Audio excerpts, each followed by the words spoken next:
Un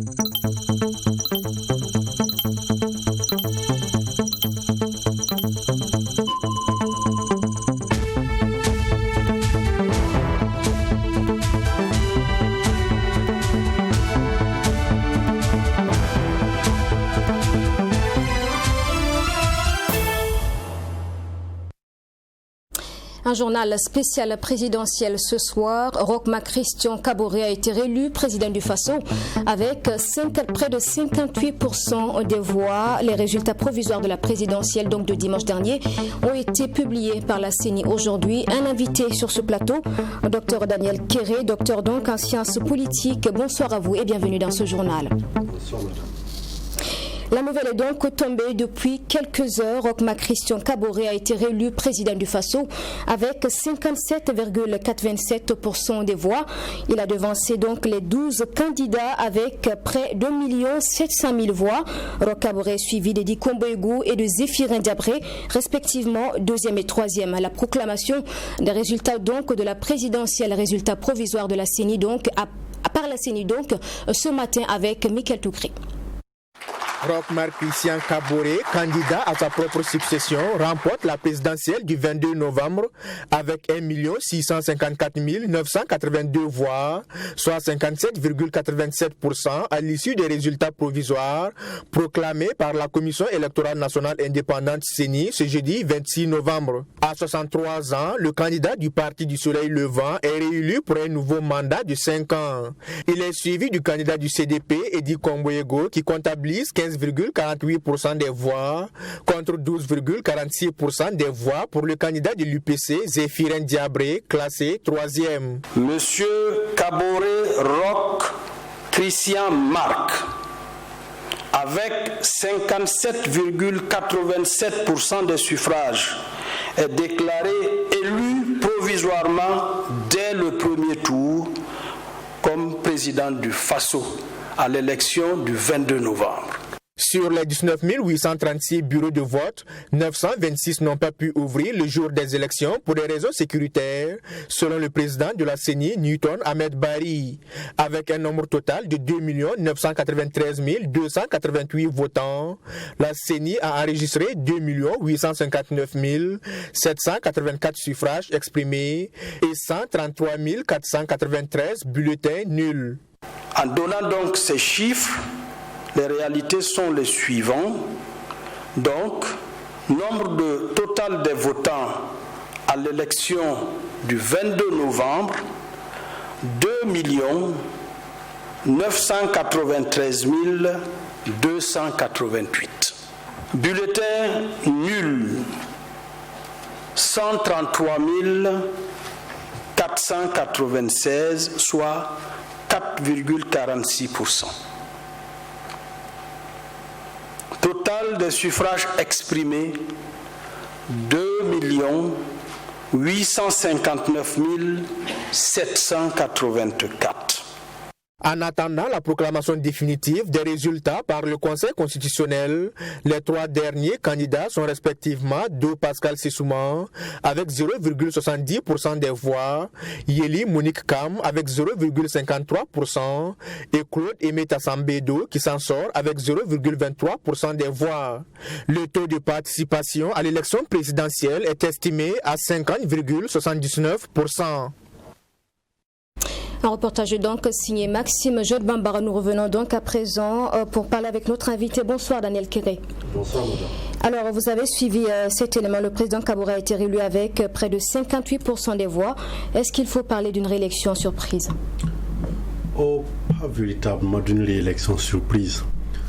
Évidemment, et quand on essaie d'observer par rapport à la conjoncture sociopolitique que le Burkina Faso a connue, notamment depuis 2016 jusqu'à nos jours, certaines personnes pensaient effectivement qu'au regard des remous sur le plan social, au regard de la problématique sécuritaire, il serait difficile par exemple pour le parti au pouvoir de remporter une élection présidentielle dès le premier tour. Pourtant, si vous essayez de regarder en arrière-plan, le parti au pouvoir a passé son temps à labourer le terrain.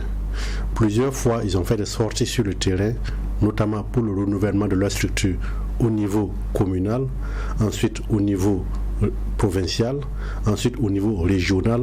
Et ces événements sont autant d'occasions pour vivifier leur électorat, pour asseoir davantage leur base. Si on essaie de regarder également, le parti au pouvoir s'est beaucoup investi, notamment lors de l'établissement des cartes nationales d'identité, lors des révisions des listes au niveau de la Commission électorale nationale indépendante. Donc le parti a beaucoup plus occupé le terrain pour labourer le terrain, préparer son électorat en vue de cette élection présidentielle. A contrario, d'autres partis ne se sont pas engagés dans cette dynamique-là, et cela se ressent dans les résultats. Donc si vous regardez un peu le microcosme, notamment l'actualité politique telle que présentée, vous pouvez avoir l'impression effectivement qu'on allait se diriger vers un second tour. Pourtant, si vous essayez de regarder sur d'autres plans, comment notamment le parti au pouvoir a occupé le terrain, s'est bien préparé pour cette élection, la réélection dès le premier tour du président Kaboré, autant pour moi, n'est pas une surprise. Donc, ça dépend sous quel angle on se plaçait pour analyser la situation. Alors, que dire donc du score 57,427% des voix? C'est un score très honorable pour le président Kaboré. Il a même fait mieux qu'en 2015, où il a été élu avec un peu plus de 53% des voix. Cette fois-ci, il a beaucoup fait mieux. Mais au regard de ce progrès, on peut se dire qu'en fait, il a beaucoup plus profité de l'affaiblissement d'autres partis. Et voilà pourquoi elle a pu se renforcer par rapport à cette élection-là.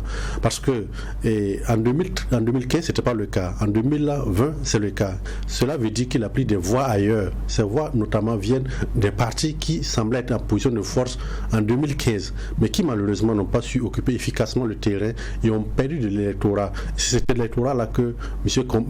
Kaboré a galvanisé autour de lui, et ce qui explique ce meilleur score, plus que celui de 2015. Et qu'est-ce qui a été tellement déterminant selon vous dans cette victoire donc du président sortant? Comme je le disais tout à l'heure, c'est l'occupation d'abord du terrain. Oui.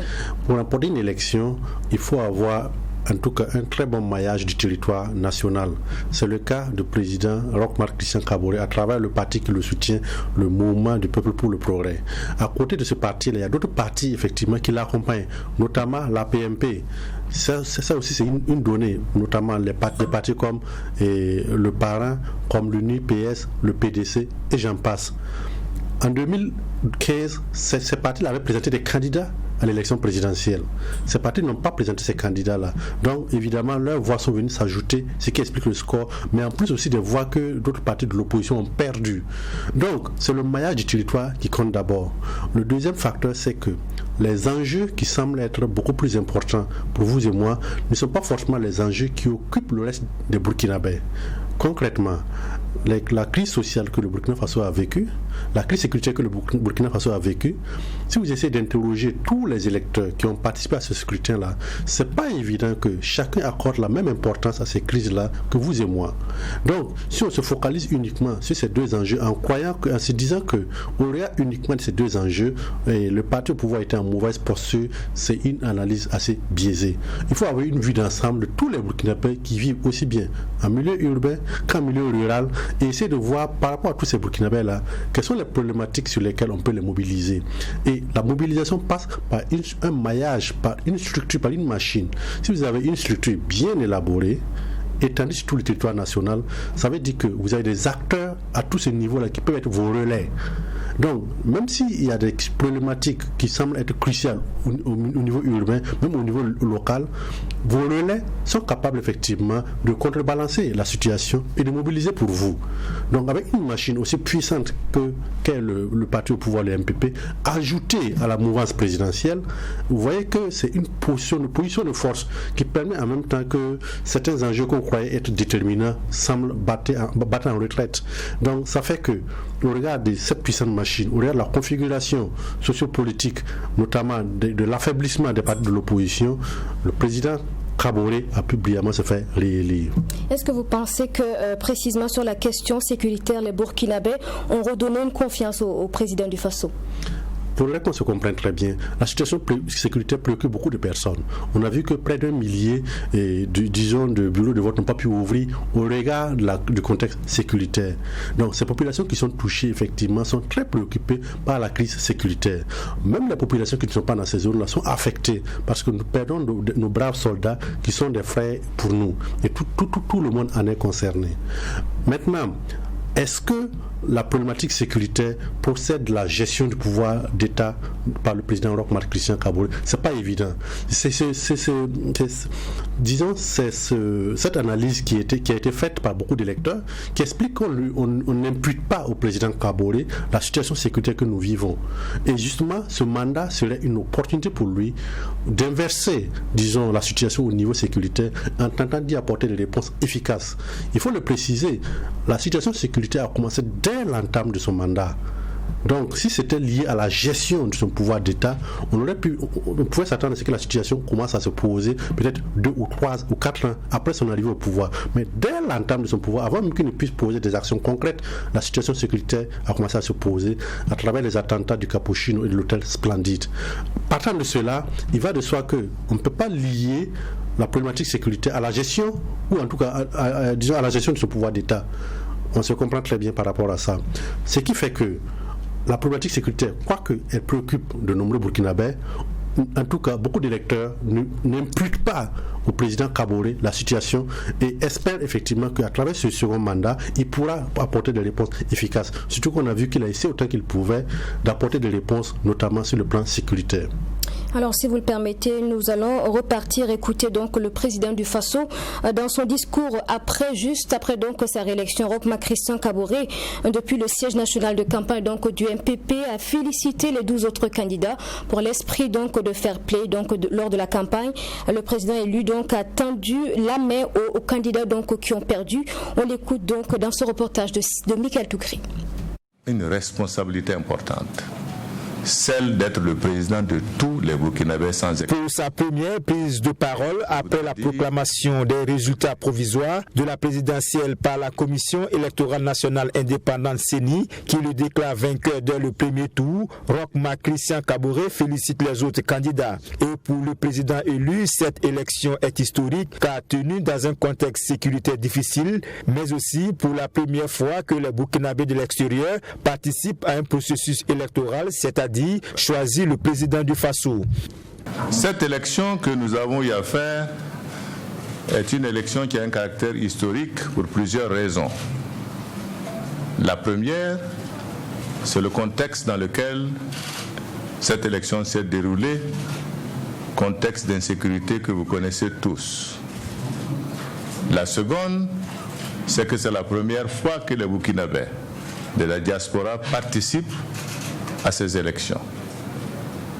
La troisième, enfin, confirme l'ancrage de la démocratie dans notre pays. Évidemment, dans une élection, il y a un vainqueur, il y a des gens qui ont perdu, mais cela ne doit pas nous détourner du fait que nous sommes tous des Burkinabés aspirant à construire ensemble un Burkina Faso meilleur pour l'ensemble des populations.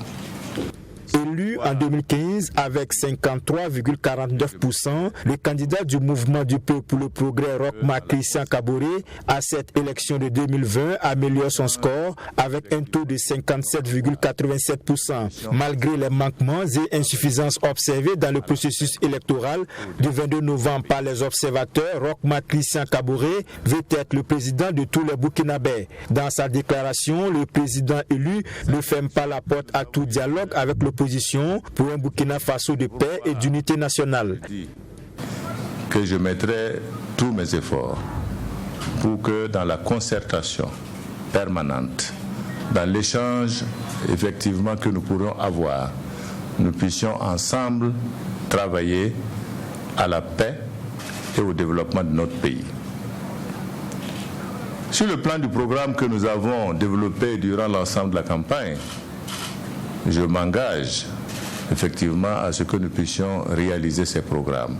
Je voudrais dire que tout ce qui concerne les questions sécuritaires, les questions de réconciliation nationale, les questions de développement, les questions qui concernent l'amélioration des conditions de vie des Burkinabés sont des questions pertinentes et sur lesquelles nous allons nous atteler très rapidement. À 63 ans, Roch Marc Christian Kaboré remplit pour un second mandat de 5 ans. Et les défis pour les Burkinabés restent la question sécuritaire, la réconciliation nationale, la paix et le développement socio-économique. Retour sur ce plateau donc, Daniel Kéré. À votre avis, quels sont les grands défis qui attendent le président du Faso à qui la population burkinabé a redonné sa confiance pour les 5 prochaines années à venir? Ok. Comme le président Kaboré lui-même venait de le souligner, et son plus grand chantier pour ce mandat, c'est la situation sécuritaire. Parce que l'autorité de l'État actuellement ne s'exerce pas sur la plénitude du territoire. Il va falloir qu'il lègue, en tout cas au président qui viendra après, au moins, disons, l'autorité de l'État sur toute l'étendue du territoire national, ce qui passe par la résolution de la situation sécuritaire. Mais la situation sécuritaire ne va pas aussi sans la problématique de la réconciliation nationale. Parce qu'il y a plusieurs manières d'appréhender cette situation-là. Le phénomène des attaques terroristes peut être, dans une certaine mesure, le prolongement des rivalités internes. Peut-être sur le plan politique qui se transpose maintenant par des conflits sécuritaires, surtout que toutes les attaques ne sont pas forcément revendiquées. Est-ce des règlements de comptes? Est-ce en tout cas, disons, une problématique de réconciliation qui n'est pas entamée? C'est une hypothèse. Donc, la problématique sécuritaire est la principale, même si cette équation est corrélée avec la situation de la réconciliation nationale. Mais indépendamment de cela, pour la majorité des Burkinabés, c'est la problématique du développement qui les concerne. Comment améliorer leur quotidien? Comment améliorer les questions de santé, les questions d'alimentation, les questions d'éducation, et j'en passe. Donc ce sont des chantiers titanesques qui attendent le président du Faso, surtout qu'on sait que la problématique sécuritaire déjà elle-même, elle est suffisamment costaud. La réconciliation nationale également. Et si on ajoute également les questions sociales, c'est pas du tout facile. Et voici les principaux grands chantiers auxquels doit s'attaquer le président du Faso. Et il doit le faire très très vite. Parce que nous sommes dans un contexte particulier. Le président vient d'être réélu pour un second mandat. Si vous vous fiez au terme de notre constitution, il ne peut plus se représenter pour un troisième mandat. Donc, cette situation est telle que les rivalités pour sa succession vont déjà commencer. Ça ne va pas commencer en 2023 ni en 2024. Ça commence maintenant. Donc, au regard de ces rivalités, dans un contexte sécuritaire difficile et dans un contexte social difficile, évidemment, il faut aller très vite pour pouvoir régler les questions des Burkinabés. Plus vous traînez, et si la politique politicienne prend le dessus dans un contexte d'insécurité difficile, on est dans une situation vraiment inextricable. Donc, il est réélu, c'est une très bonne chose, et il doit aller très vite par rapport à ces problématiques que lui-même a posées, par rapport aux questions sociales que lui-même a soulignées, pour effectivement, en tout cas, qu'on sente que c'est un deuxième mandat qui viendra le confirmer en tant qu'homme d'État qui a exercé le pouvoir d'État au niveau du Burkina Faso. Est-ce que, spécialement sur la question de la réconciliation nationale, les attentes ne sont pas assez fermes? Oui, mais il faudrait qu'on résolve ce problème parce que nous sommes un petit pays où tout le monde se connaît pratiquement. Et il faut qu'on permette de penser les plaies, en tout cas pour qu'on fasse converger toutes les énergies vers le développement, en tout cas national. La problématique de la réconciliation, c'est vrai, ce sont les modalités qui peuvent diverger, en tout cas d'une orientation à une autre.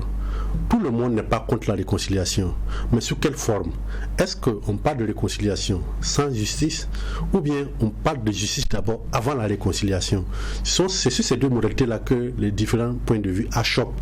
Mais il va falloir trouver en tout cas un point commun qui permette en tout cas qu'on contente toutes les opinions en vue d'atteindre effectivement la réconciliation nationale. Si on y parvient, on va fédérer toutes les énergies, qu'elles soient au niveau local, qu'elles soient au niveau national ou même des énergies qui sont à l'extérieur du pays. C'est dans cette optique-là qu'on pourrait tous participer à la construction de la nation. Je vous propose à présent donc de suivre quelques réactions des 12 candidats présidentiels perdants ou de leurs représentants. C'est dans ce micro donc au trottoir de Serge Badou. Une confirmation de ce que nous avions dit, un coup KO. Voilà. On est heureux, nous allons aller faire la fête maintenant. Notre candidat qui vient d'être élu provisoirement va devenir après le dernier mot qui revient au Conseil constitutionnel, le président de tous les Burkinabés, des perdants comme des gagnants. Les institutions chargées de l'organisation, ils ont compilé, ils ont rendu public les résultats. Nous prenons acte de ces résultats. Nous sommes en démocratie. Ma participation a été positive. Elle est positive parce que dans le contexte où j'étais présumée perdante, en tant que femme, mon message sur l'éducation a été entendu. Des populations se sont mobilisées à mes côtés, des jeunes m'ont soutenu, des sages m'ont encouragé, des hommes m'ont soutenu et en tout cas l'opinion a constaté avec moi que les Burkinabés m'ont donné leur voix. J'ai eu en tout cas un score. Oui, j'ai eu un score. Cela veut dire que des Burkinabés m'ont fait confiance et m'ont accordé leur voix et je les en remercie. Le sentiment qui nous anime, c'est d'abord être fair play. Nous voulons être fair play. Donc féliciter le candidat qui a été élu, le président Roch-Marc Christian Kaboré. Et nous voulons féliciter tous les autres candidats qui ont compétit. Et nous voulons dire merci à la CENI pour avoir organisé ces élections. Merci surtout au peuple burkinabé, les hommes, les femmes, qui, malgré des difficultés que nous n'ignorons pas, se sont présentés pour choisir leur candidat. Alors, nous avons un regret parce que nous étions le candidat du changement, le candidat de la rupture, et malheureusement, nous constatons encore qu'il y a des difficultés tant au niveau des gouvernants qu'au niveau des populations. Au niveau des gouvernants, nous n'avons pas constaté de rupture, c'est la continuité. Et quant aux populations, le changement de mentalité que nous attendons tant n'est pas encore au rendez-vous. Alors, on vote non pas des projets de société, mais plutôt il y a encore cette histoire de, comme avait dit quelqu'un, un homme politique, du tube digestif qui tient encore de nombreux Burkinabés. Alors, vous avez entendu donc le représentant du candidat Ambroise Farama qui s'est réjoui du déroulé donc du processus électoral, mais estime donc que le changement n'était pas donc au rendez-vous, parlant notamment des populations, mais peut-être bien que quelque part les partis politiques eux-mêmes n'ont pas imposé un certain changement, notamment au niveau de l'offre politique. Oui, madame. En fait, il y a une petite erreur que certaines formations politiques commettent en parlant de changement. L'idée de changement est très noble. Mais concrètement, comment se passent les élections? Il faut une machine. Cette machine-là, est appelée parti politique. Et une machine qui couvre tout le territoire national est très très puissante. Donc, en clair, il faut tisser sa toile. C'est un réseau en fait que vous créez. Quand vous regardez le parti au pouvoir, c'est un parti qui a étendu son réseau sur tout le territoire national. Donc, même si vous voulez parler de changement, vous vous présentez aujourd'hui comme nouvelle formation politique, vous n'avez même pas pu faire un bon maillage du territoire. Comment vous allez pouvoir constituer votre réseau et mobiliser un électorat? Ça, c'est un. De deux, certaines personnes, parfois, appréhendent un peu les médias ou les réseaux sociaux comme étant un baromètre de la popularité d'un homme politique. Au Burkina Faso, le nombre de personnes qui sont connectées est infime. Combien de personnes ont accès à Internet au Burkina Faso? C'est une toute petite proportion. Combien de personnes suivent les médias au Burkina Faso? C'est une toute petite proportion. Donc, vous pouvez être célèbre dans les réseaux sociaux, vous pouvez être célèbre dans les médias ou même dans les centres urbains, mais ne pas même remporter un petit suffrage au niveau national. Il faut en fait qu'on essaie de comprendre la dynamique qui est à l'œuvre pendant les élections. Il faut avoir une machine. Et cette machine-là se crée, cette machine-là, disons, se renforce. Comme je vous l'ai dit, le parti au pouvoir a labouré plusieurs fois le terrain. Le renouvellement des structures au niveau des communes, le renouvellement des structures au niveau des provinces, le renouvellement des structures au niveau des régions, les opérations d'enrôlement, les opérations d'établissement de CNIB. Voici autant d'occasions pour le parti au pouvoir de tester, de raffermir son électorat. En clair, un parti qui a un maillage au niveau national sait compter son électorat bien avant l'élection. Et son électorat lui est fidèle parce que la fidélité procède de ses représentants locaux. C'est ça en fait la réalité de l'élection. Je vote pour le candidat parce que un tel se revendique du parti. Un tel, c'est quelqu'un que je connais. C'est quelqu'un avec qui je travaille, qui fait confiance au candidat. Et j'ai des intérêts avec cette personne-là qui a confiance au candidat. Donc, je vote en réalité par procuration. Le candidat, le président que je vote, c'est parce qu'un tel me l'a recommandé. Un tel me l'a recommandé, c'est parce que c'est un membre de votre réseau. Si vous voulez créer un parti aujourd'hui, est-ce que vous avez ces réseaux-là? Donc, avant de porter un discours, avant de parler d'offres politiques, il faut comprendre d'abord que ce sont des réseaux qui sont à l'œuvre. Ça n'a rien à voir avec des questions d'offres ou de programmes politiques, non. Il faut d'abord avoir ce réseau. Une fois maintenant que vous avez ces réseaux, par rapport à un scrutin donné, vous pouvez rédiger un programme politique. Voilà, c'est ce programme-là qui sera utilisé pour les outils de propagande en réalité. Mais ce n'est pas ce programme-là qui va déterminer l'issue de l'élection.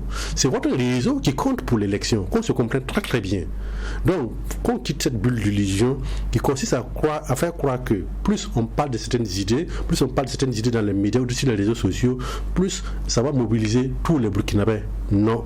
Pour qu'on le dise très clairement, si vous n'avez pas une puissante machine qu'on appelle un grand parti qui couvre tout le territoire national avec un très bon réseau, vous ne pouvez pas remporter une élection. Ça c'est un. De deux, qu'on précise, le parti au pouvoir a bénéficié des soutiens d'autres partis qui ont aussi des implantations locales. Donc un parti déjà qui a une implantation sur tout le territoire national et qui est appuyé par d'autres partis qui ont des implantations locales, évidemment la victoire est assurée. Ce que je recommande à ceux qui veulent créer des partis ou à ceux en tout cas qui en ont déjà créé, c'est de travailler à asseoir leur base sur tout le territoire national. Ça exige beaucoup d'efforts et surtout beaucoup de moyens. Voilà, c'est pourquoi on dit, en tout cas l'argent c'est le nerf de la guerre en politique. Il faut avoir beaucoup de ressources pour pouvoir en tout cas avoir des délégués dans tous les villages du Burkina Faso. Il faut avoir beaucoup de ressources pour pouvoir avoir des sièges au niveau de toutes les provinces. Il faut avoir des ressources pour pouvoir avoir des sièges au niveau des régions. Il faut avoir des ressources pour faire des tournées, pour faire le renouvellement de vos structures. Sur cette base-là déjà, vous pouvez avoir une idée sur votre électorat et tester votre force même bien avant les élections, madame. Alors revenons sur la campagne électorale. Est-ce que les partis politiques se sont vraiment concentrés sur l'offre politique à présenter à la population? La question est posée parce que on s'est rendu compte que plusieurs fois les partis se lançaient des pics et à travers cela on a vu beaucoup de railleries sur les réseaux sociaux. Bon, écoutez, les campagnes électorales sont des occasions ludiques où quand même on essaie de distraire et de charmer le peuple, c'est normal. Donc le fait qu'on se lance des pics, qu'on invente des formules, des contre-formules, c'est normal dans une campagne électorale. C'est la période où effectivement il y a une certaine ambiance, une certaine ferveur, c'est tout à fait normal. Est-ce que la population n'a pas manqué d'entendre l'essentiel? L'essentiel n'est pas fait pendant la campagne électorale. C'est l'erreur monumentale que beaucoup de personnes commettent et que je viens de souligner. On ne gagne pas une élection pendant la campagne électorale. Le gros du travail est fait des mois à l'avance, peut-être même des années à l'avance. Concrètement, les élections à venir en 2021 pour les municipales, les partis qui ont déjà des ancrages sont sûrs déjà de se tailler la part du lion. Donc, si vous vous levez à un mois ou disons à l'ouverture des campagnes pour les municipales pour commencer à prodiguer des discours, à présenter des discours, des offres, ça ne va pas marcher parce que simplement vous n'avez pas cette machine, vous n'avez pas ces réseaux qui est prêt à vous suivre. Les réseaux fonctionnent sur des personnes, en tout cas c'est une toile que vous avez tissée et je réponds des X ou des Y et c'est comme ça que ça marche. Donc la campagne électorale c'est une très bonne chose, on présente des offres et autres, mais le travail est fait bien avant, des mois ou des années à l'avance. Ce n'est pas pendant les 21 jours de campagne que l'issue de l'élection se décide. Alors, troisième élément à suivre dans ce journal, le point de presse des partis signataires de l'accord politique de l'opposition. Ensuite donc à la proclamation des résultats de la présidentielle. Dans leur déclaration liminaire, les partis donc signataires disent prendre acte des résultats proclamés et se réservent le droit d'utiliser les voies légales de recours donc pour traiter les irrégularités constatées. Nous écoutons Taïrou Bari donc au micro de Serge Bado. La conférence des candidats signataires de l'accord politique de Ouagadougou voudrait féliciter le peuple burkinabé pour la tenue effective et à bonne date des élections couplées présidentielles et législatives. Féliciter et remercier les forces de défense et de sécurité pour la sécurisation efficace du processus électoral. Féliciter et remercier les organes de presse pour la couverture médiatique qui a permis au peuple burkinabé de connaître les différents projets des candidats. prendre à témoin l'opinion publique nationale et internationale sur les nombreux dysfonctionnements, les violations du code électoral, notamment la non-observation de la compilation manuelle, les fraudes massives, les modifications illégales du nombre et de la cartographie électorale, les achats de conscience, etc. Toutes choses qui ont altéré la sincérité du résultat. Rappeler le comportement républicain constant de l'opposition et l'esprit du dialogue politique qui a permis d'asseoir des dispositions consensuelles sur les grandes questions liées à la tenue d'élections sincères, transparentes et équitables dans un contexte marqué par une insécurité hors de contrôle et une situation sanitaire préoccupante. De tout ce qui précède, l'opposition politique, à travers l'accord politique de Ouagadougou, prend acte des résultats provisoires proclamés par la CENI, se réserve le droit d'utiliser les voies légales de recours pour traiter des irrégularités relevées au cours du déroulement du processus électoral et tout particulièrement au cours du scrutin du 22 novembre 2020. L'opposition politique réaffirme, à l'attention de l'opinion publique nationale et internationale, sa volonté renouvelée de préserver la paix, la stabilité et la sécurité au Burkina Faso en plaçant l'intérêt supérieur de la nation au-dessus de toute autre considération. Fait à Ouagadougou, le 26 novembre 2020, les candidats signataires de l'accord politique de Ouagadougou, je vous remercie. Alors vous avez entendu cette déclaration de l'opposition. Elle contraste beaucoup avec une première de la même opposition qui prévoyait de convoquer une marche pour contester les résultats. Oui, et on a déjà eu à se prononcer sur cette problématique. Et la dynamique que l'opposition avait enclenchée il y a quelques jours de cela procédait d'une autre logique. Parce que l'orientation des résultats, en tout cas, semblait déjà dessiner les rapports de force qu'on observe aujourd'hui. Et dans cette dynamique-là, les acteurs politiques parfois ont des calculs qu'ils mettent en avant au-delà de certaines considérations. C'est cette logique-là qui avait prévalu à la prise de position de l'opposition il y a quelques jours de cela. Malheureusement, le rapport de force n'était pas favorable, surtout qu'au niveau de la CENI, les 10 autres commissaires ont décidé à l'unanimité de poursuivre les travaux. Donc les 5 autres ne pouvaient que revenir pour reprendre service. Donc, au regard de ce constat, évidemment, l'opposition doit se raviser et utiliser les voies légales qui étaient tout à fait disponibles bien avant même sa première déclaration. Parce qu'il y a des cas de fraude, quand il y a des cas de tricherie ou autre, il y a des voies pour régler cela. Surtout que le procureur du Faso avait déjà mis en place un dispositif pour les cas de flagrant délit. Donc pourquoi on n'a pas exploité ce dispositif-là et puis sortir, faire d'autres déclarations avant? Donc je pense que l'opposition revient dans la voie normale qui est de porter ces questions-là au niveau des institutions. Il faut le préciser, la proclamation des résultats par la CENI, c'est une proclamation provisoire. Il appartient au Conseil constitutionnel maintenant de trancher. Parce que des recours peuvent être portés devant le Conseil constitutionnel. Il peut décider d'annuler le scrutin dans certaines localités.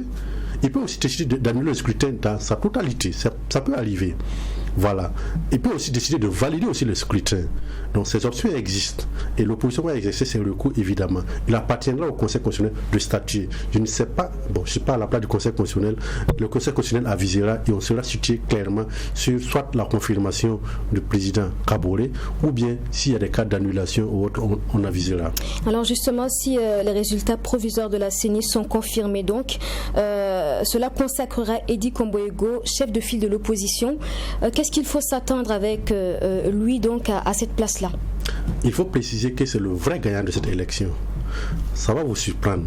Évidemment, pour moi, le président Kaboré savait qu'il allait être réélu. Je l'ai dit tout à l'heure, l'élection ne se joue pas durant les 21 jours de campagne électorale. Essayez d'observer la scène politique des mois ou des années avant les élections. Vous allez voir des tentatives de débauchage des acteurs politiques de l'opposition ou de la majorité, ainsi de suite. Si moi je parviens déjà à débaucher certains grands militants, certains grands leaders de tel ou tel parti, c'est dans la vue déjà de récupérer les électeurs. Le travail de fond a été fait bien avant. Et des mois avant, un parti qui est vraiment très sérieux peut déjà comptabiliser son électorat potentiel. Et regardez maintenant le regard, essayer de voir par rapport à l'ensemble des électeurs, quelle pourrait être sa force de frappe. Donc la question était déjà jouée pour le président Kaboré. Le vrai gagnant de cette élection, c'est Idi Komboyoro. Parce que le CDP, c'était le parti qui était au pouvoir jusqu'en 2014, avant d'être chassé par une insurrection populaire. Il a pris les rênes de ce parti-là et il n'a pas été adoubé par une frange de l'ancienne garde de ce parti qui jusqu'à présent refuse de le suivre. Donc il fallait d'abord qu'il se batte pour s'imposer au niveau de son parti. Et malgré tout, il a pu le faire et actuellement, il se positionne comme deuxième force politique du Burkina Faso. Concrètement, si le MPP a des difficultés actuellement, la force politique qui vient, c'est le CDP. Et dans cette posture-là, c'est pas 2020 qui intéressait principalement le CDP, c'est 2025 en réalité. Donc dans cette posture, Idi Komboyoro va essayer de fortifier son parti, de rassembler sa base. Évidemment, si le PC n'y prend garde, il va essayer aussi de coopter quelques déçus de ce parti-là. C'est de bonne guerre, c'est la politique. Maintenant, le vrai enjeu pour le parti au pouvoir actuellement serait de trouver un leader qui est capable de fédérer derrière lui le parti.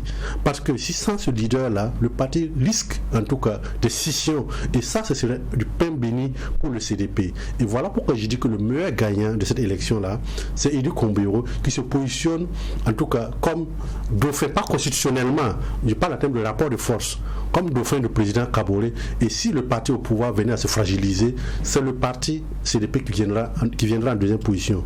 Bien sûr, les choses ne se passent pas tout à fait logiquement, parce qu'il y a d'autres partis aussi qui commencent à émerger, même si on n'a pas encore les résultats des législatives. Mais les tendances donnent un parti comme le NTD qui commence à monter en force, alors que c'est un parti qui a beaucoup de connexions avec le MPP.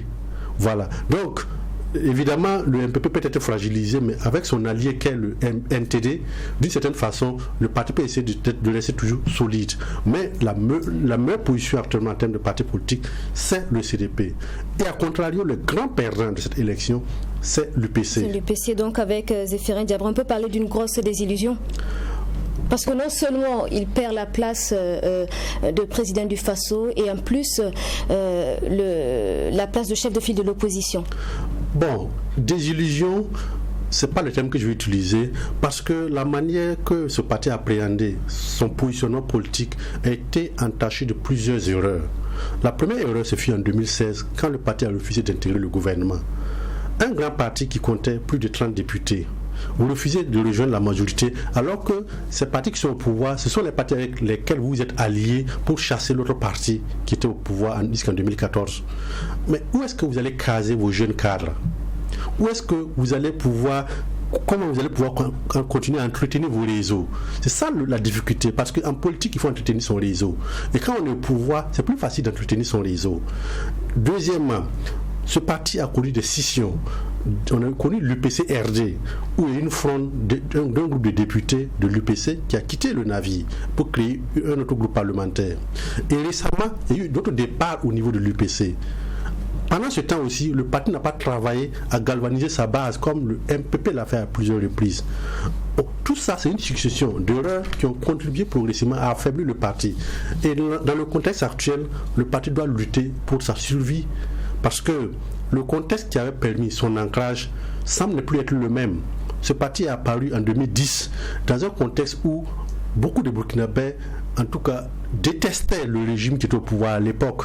Et beaucoup de personnalités, de fortes personnalités, qui voulaient entrer en politique mais ne voulaient pas entendre parler du CDP, ont préféré se replier sur l'UPC. Mais attention, ces personnalités déjà avaient leur aura, avaient déjà leur base et pouvaient même se faire élire, même sans la couverture d'un parti politique. On a vu comment Daouda Semboro a pu se faire élire disons, dans sa localité. Il y a plusieurs fortes personnalités de l'UPC qui peuvent se faire élire même sans passer par l'UPC. Donc le contexte qui avait prévalu à l'émergence et au renforcement de l'UPC, dans un contexte où beaucoup de Burkinabés détestaient le régime au pouvoir à l'époque, n'est plus. Ce contexte n'existe plus. Donc à moins qu'il y ait des écarts très graves qui permettent en tout cas de susciter ce ressentiment-là envers le régime au pouvoir pour que peut-être d'autres partis qui sont dans l'opposition dite radicale puissent effectivement se renforcer, ce serait difficile de rebondir. Donc il y a une succession d'erreurs que l'UPC a commises qui semble être en train de le fragiliser aujourd'hui. Donc au parti de savoir comment effectivement tenir, survivre aux besoins, comment essayer de rebondir. Et qu'est-ce que vous pensez que ce parti-là doit faire pour rebondir ? Bon, j'ai toujours dit que le fait de n'avoir pas intégré le gouvernement en 2016 était une erreur pour l'UPC. Voilà, un parti de cette taille-là aurait pu au moins se tailler plusieurs ministères et c'était une opportunité de pouvoir positionner la jeune génération de ce parti qui montait. Ils allaient se faire une notoriété, ils allaient aussi se faire une assise au niveau du territoire national et aussi, quoi qu'on le dise, l'argent sur le nez de la guerre. Ils allaient aussi se faire une trésorerie. Le parti ne l'a pas fait, ça l'a fragilisé. Je pense qu'une des hypothèses serait d'accompagner le nouveau pouvoir actuellement si l'UPC se décide d'être un parti de la mouvance. Évidemment, la partie à l'UPC d'en décider. Si l'opposition aussi si l'UPC se décide à rester dans l'opposition également, elle doit gérer l'équation de comment entretenir sa base, comment entretenir ses militants et ses jeunes cadres. Si elle ne répond pas à cette équation-là, ne soyez pas surpris que le CDP, le MPP fassent main basse sur d'autres classiques de l'UPC qui vont finir par quitter le navire. Alors cette année 2020, c'était donc la première fois que des candidats indépendants étaient autorisés à briguer la magistrature suprême. Et quand on regarde les résultats, donc, on note que c'est justement un candidat indépendant qui occupe la dernière place. Est-ce que finalement ce n'est pas très compliqué en tant que candidat indépendant d'avoir une bonne place donc dans la course à la présidentielle quand on n'a pas une grande organisation derrière soi? Justement. Et en terminant, vous avez souligné l'aspect le plus important. Les candidatures indépendantes sont des aspects, en tout cas, c'est une innovation dans notre système politique qui permet qu'on puisse, en tout cas théoriquement, détacher la mainmise des partis politiques sur la scène politique. Ça, c'est théoriquement. Mais concrètement, sur le terrain, pour remporter une élection, il faut une ossature, il faut une machine, il faut un maillage du territoire. Ce sont les partis qui le font. Sans ce maillage-là, vous devez être une forte personnalité qui, en tout cas, qui a ses répondants au niveau de toutes les provinces, de tous les villages du Burkina Faso. Si vous ne l'avez pas, c'est compliqué. Et si vous l'avez déjà, vous avez déjà un parti politique. Vous voyez déjà l'énigme. Donc, si vous n'avez pas ce maillage du territoire national, vous vous présentez en tant qu'indépendant, c'est difficile pour vous de réussir. Pourtant, si vous avez ce maillage du territoire, obligatoirement, vous avez un parti politique ou bien un parti politique va vous coopter. Généralement, il peut y avoir des déçus de certains partis politiques qui décident de se présenter comme candidat indépendant. Ce sont des hypothèses qui sont très très rares. Parce que si vous êtes une personne qui peut mobiliser des milliers de personnes, voire des dizaines de milliers de personnes, les partis politiques vont vous courtiser. Les partis politiques vont courir derrière vous pour vous avoir et vous positionner aux besoins. Il y a 1 milliard de partis politiques au Burkina Faso, plus d'une centaine. Vous ne manquerez pas de trouver un parti politique qui va vous coopter. Si vous n'avez pas cette aura-là et vous prenez aussi comme indépendant, ça veut dire aussi que le maillage du territoire, votre force de frappe aussi est réduite. Vous voyez un peu le dilemme dans lequel on se retrouve par rapport aux candidatures indépendantes. Mais le principe est noble parce que théoriquement, les candidatures indépendantes permettent au moins qu'on essaie de détacher l'emprise des partis politiques, des machines électorales, leur contrôle par rapport aux jeux politiques. Alors le vote de la diaspora est également une première au Burkina. Qu'est-ce que vous en avez pensé? C'est une très très bonne chose parce que selon certaines données, on a beaucoup de Burkinabés, peut-être même autant à l'extérieur que ceux qui sont, en tout cas en termes de proportion, on a plus autant de Burkinabés qui sont à l'extérieur qu'autant qui sont au niveau du territoire national. Donc les faire participer, disons, aux enjeux importants de la vie nationale, c'est une très très bonne chose. On a essayé, en tout cas on a réussi. Maintenant, c'est la proportion de ceux qui vont participer. Si on peut travailler à ce que pour les prochains scrutins, leur nombre évolue, parce que c'est vraiment une infime partie de nos compatriotes qui sont à l'extérieur qui ont voté. Mais dans le principe, c'est une très très bonne chose. Maintenant, pour tout début, il fallait entourer ça de suffisamment de garde-fous, parce que ça ne se passe pas sur le territoire national. Et comme une élection ne se passe pas sur le territoire national, il faut qu'on prenne le maximum maximum de garde-fous pour maintenir son intégrité, pour maintenir le fait que, en tout cas, il ne doit pas être perverti par des participations de personnes qui n'y ont pas droit. Si on me le permet, on peut fausser les règles du jeu en permettant à des personnes qui n'ont pas droit de venir modifier des questions d'enjeux national. Alors, pour terminer avec vous, comment vous commentez les efforts donc fournis par la CENI dans ce processus électoral, même malgré le fait qu'il y a eu beaucoup de critiques, beaucoup d'accusations depuis le début du processus? Je pense que l'équipe actuelle de la CENI pourrait se rapprocher de l'équipe de 2015. Et l'équipe de 2015 a réussi avec brio, en tout cas, à organiser un scrutin présidentiel. Sur le terrain, effectivement, des difficultés existaient et qui ont été vite résorbées. C'est cette même équipe qui a organisé les municipales de 2016, où il y a eu des difficultés qui ont conduit à des annulations de scrutin dans certains endroits. Certes, mais au moins l'élection de 2015, malgré les difficultés qu'on a pu constater sur le plan local qui ont été vite résorbées, l'élection de 2015 n'a pas suscité de contestation. Donc l'équipe actuelle peut se rapprocher de l'équipe de 2015 pour apprendre. Voilà, pour apprendre et puis aussi essayer de voir comment on peut corriger les choses pour les municipales qui viennent l'année prochaine. Il y a des insuffisances qui sont intolérables. Pour une ville comme Ouagadougou, on ne peut pas comprendre qu'un bureau de vote n'ouvre qu'à 16h. Qu'on vienne m'expliquer cette situation-là. Ce sont des choses qu'il faut travailler à ce que ça ne se reproduise plus. Là où on a ouvert un peu avec un grand retard, il faut qu'on travaille à éviter cela. La perfection n'existe pas en matière électorale, mais défendre l'imperfection, surtout des cas aussi criards, c'est quand même inadmissible. Merci donc Daniel Kéré d'avoir répondu à notre invitation. Je rappelle que vous êtes docteur en sciences politiques. Restez avec nous pour clore donc ce journal. C'est avec des réactions de quelques Burkinabés donc suite à la proclamation du président sortant comme président donc réélu. Regardez. Pour le nouveau président, nous voulons que le président n'a qu'à prendre soin du pays, le problème des djihadistes n'a qu'à s'arrêter et puis pour l'emploi des jeunes, il n'a qu'à gourer pour que les jeunes aussi gagnent de l'emploi, pour les femmes aussi, ils n'ont qu'à aider les femmes qui n'ont pas d'emploi pour qu'ils puissent arriver à faire des petits commerces pour prendre soin de leurs enfants. Nous, on voulait vraiment qu'il n'a qu'à revoir les trucs là, le système du commerce là, parce que le système du commerce là, ça ne va pas. On trouve, de nos jours là, on trouve vraiment que ceux qui vendent les pièces, les trucs en gros, les mêmes personnes revendent ça en détail. Donc ça fait vraiment un blocage au niveau du secteur informel. Bon, mes attentes par rapport au nouveau président, j'aimerais que pour ce mandat-là, il essaie de revoir au niveau de l'éducation. Parce que le mandat passé, il a vraiment fait un bon travail, surtout au niveau de la santé. On constate la gratuité des soins pour les enfants de moins de 5 ans. Voilà, donc maintenant, il faudra qu'il essaye de voir au niveau de la jeunesse, des futurs leaders du pays, ceux qui vont gouverner demain. Il faut que dès la base, on leur donne déjà une bonne formation. Au niveau de l'emploi aussi, il n'a qu'à regarder parce que de plus en plus, nous disposons beaucoup de chômeurs. Or que c'est inadmissible qu'une personne va investir la moitié de sa vie à l'école et puis il ne peut pas trouver des issues de sortie. Voilà, il n'a qu'à regarder, on n'en sait pas. Si la fonction publique ne peut pas recevoir ce personnel, il n'a qu'à faire d'autres ouvertures. Voilà, donc c'est ce que, en tout cas, j'attends du président Roch. Voilà donc ce que les Burkinabés attendent du président réélu. C'était au micro de Raketa Bilgo. C'est la fin de ce journal. Merci de l'avoir suivi. Je vous retrouve demain à 20h. Bonsoir.